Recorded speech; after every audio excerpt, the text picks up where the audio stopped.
আসসালামু আলাইকুম। দেখেন আমাদের হবিগঞ্জ, চুনারঘাট, আসমপাড়া ও জারুলিয়া এলাকায় আজ অনেক বৃষ্টিপাত হচ্ছে, মানে অনেক তুফান আর বৃষ্টি। সবাই দোয়া করবেন যাতে ঠাডা ও তুফানশীল যাতে না হয়। দেখেন আমাদের এই জারুলিয়া এলাকায় আজ অনেক বৃষ্টি ঝরতেছে।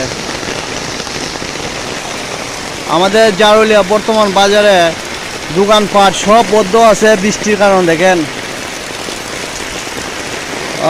পানি, অনেক পানি, কি অবস্থা দেখেন। হ্যাঁ, ইয়া রাসূলুল্লাহ, সবাই দেখবেন যাতে শিল না হয়, ঠাডা যাতে না পড়ে। দেখেন কি অবস্থা।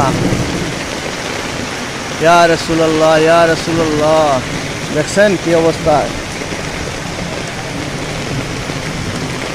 সবাই দেখবেন যাতে বৃষ্টি হোক, যাতে ঠাডা তুফান শিল যাতে না হয়। রাসূলুল্লাহ, শুধু বৃষ্টি, 3 ঘন্টা যাবৎ বৃষ্টি চলছে আমাদের। বৃষ্টি পড়তেছে, কি অবস্থা দেখেন। ইয়া রাসূলুল্লাহ, ইয়া রাসূলুল্লাহ, সবাই দেখবেন দেখেন কি অবস্থা।